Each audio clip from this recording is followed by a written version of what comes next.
హైదరాబాద్ కాటేదాన్లో కాల్పుల కలకలం రేగింది. ఏటీఎంలో డబ్బులు డ్రా చేసిన వ్యక్తిని తుపాకీతో బెదిరించాడు ఓ వ్యక్తి.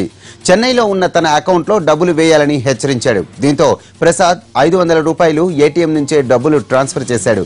ఆ తర్వాత ప్రసాద్పై కాల్పులు జరిపి దుండగుడు పరారయ్యాడు.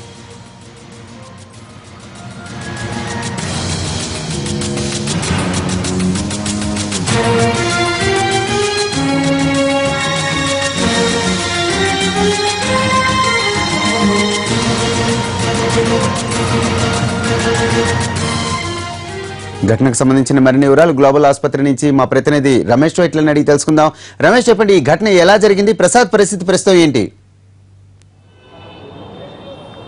ప్రస్తుతం చూసినట్లయితే ప్రసాద్ పరిస్థితి పూర్తిగా నిలకడగా ఉందని చెప్తున్నారు. అయితే ఛాతీలోకి బుల్లెట్ దూసుకుపోవడంతో అతనికి ఇంటర్నల్ బ్లీడింగ్స్ ఏమైనా ఆయన జరిగినాయన్న దానిపైన అతను ప్రస్తుతానికి ఐసీయూలో పెట్టి అతన్ని ప్రస్తుతానికి చికిత్స చేపిస్తున్నారు. అయితే దీనికి సంబంధించి అటు పోలీసుల విచారణ కొనసాగుతుంది. మరోవైపు దీనిపై ఈ ఘటనకు సంబంధించి ప్రసాద్ చెప్పిన విషయాలు కావచ్చు, అటు మున్నా ఏదైతే ఆసుపత్రి వరకు ఘటన జరిగిన తర్వాత ఆసుపత్రి వరకు మున్నా అనే అతని ఫ్రెండ్ ఇక్కడ వరకు గ్లోబల్ ఆసుపత్రి వరకు ప్రసాద్ని తీసుకురావడం జరిగింది. అతని ఇద్దరి స్టేట్మెంట్లు కూడా ఇప్పటికే అధికారులు రికార్డ్ చేయడం జరిగింది. ప్రస్తుతానికి ప్రసాద్ మాట్లాడుతున్నాడు. మాట్లాడుతున్న ప్రసాద్ దగ్గర నుంచి పూర్తి వివరాలు స్వీకరించడం జరిగింది. పూర్తిగా చూసినట్టయితే 3:30 నుంచి 4 గంటల ప్రాంతంలో కాటదాన్లోని జియో సెన్సార్ ఆన్లైన్ సిస్టమ్స్ దగ్గర ఈ ఘటన జరిగినట్లుగా ప్రసాద్ చెప్పాడు. అయితే జియో సెన్సార్లో ఇతను ఆన్లైన్ ద్వారా మొత్తం మనీ ట్రాన్స్ఫర్ చేస్తుంటాడు ఎప్పటికప్పుడు. ఈ నేపథ్యంలో 3:30 నుంచి 4 గంటల మధ్య ప్రాంతంలో 24 ఇయర్స్ వయసు ఉన్న ఒక వ్యక్తి తన వద్దకు వచ్చి 500 రూపాయలని ఒక నెంబర్కి ఏదైతే 3205496910 అనే అకౌంట్కి డబ్బులు మనీ ట్రాన్స్ఫర్ చేయాలని చెప్పి 500 రూపాయలు మనీ ట్రాన్స్ఫర్ చేయాలని చెప్పి అతన్ని డిమాండ్ చేయడం జరిగింది. ఈ మేరకు అతను ట్రాన్స్ఫర్ చేస్తున్న సమయంలోనే వెంటనే ఎవరైతే వచ్చిన ఆ అంగంతకుడు వెంటనే తన దగ్గర ఉన్న రివాల్వర్ని తీసి వెంటనే షూట్ చేయడం జరిగింది. అయితే షూట్ చేసిన వెంటనే అక్కడి నుంచి అతను పారిపోయాడు. అయితే పారిపోయిన వెంటనే ఏదైతే ఎక్కడైతే ఉన్నా అదే ప్రసాద్ కౌంటర్లో ఉన్న ప్రసాద్ వెంటనే పక్క షట్టర్లో అతని ఫ్రెండ్ అయిన మున్నా కూడా అక్కడనే ఉంటాడు. మున్నా దగ్గరికి వెళ్ళి తనని ఎవరో కాల్చారని చెప్పి ఆ మున్నాకి ప్రసాద్ చెప్పడం జరిగింది. అయితే ప్రసాద్ని తన వెహికల్ పై కూర్చోబెట్టుకుని మున్నా స్వయంగా గ్లోబల్ హాస్పిటల్ దాదాపు 15-20 కిలోమీటర్ల దూరంలో ఉన్న గ్లోబల్ హాస్పిటల్ వరకు ప్రసాద్ని మున్నా తీసుకురావడం జరిగింది. ఆ తర్వాత ప్రసాద్ ప్రస్తుతానికి చికిత్స పొందుతున్నాడు. అయితే ఈ నేపథ్యంలో ఈ ఘటన పైన కొన్ని అనుమానాలు వ్యక్తం చేస్తున్నారు.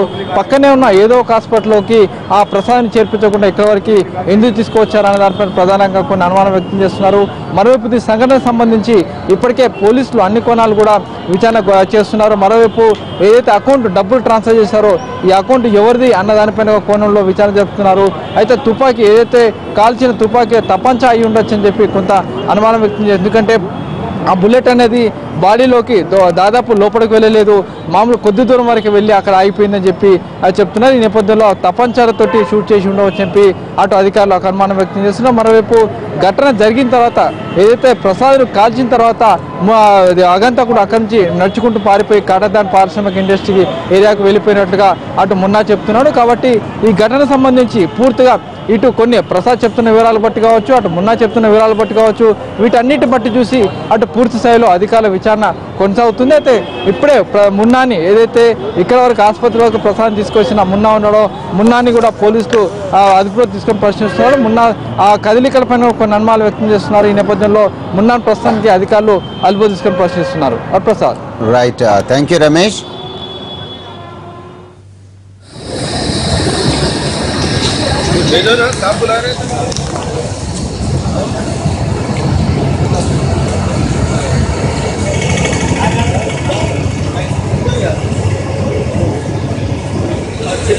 Oh.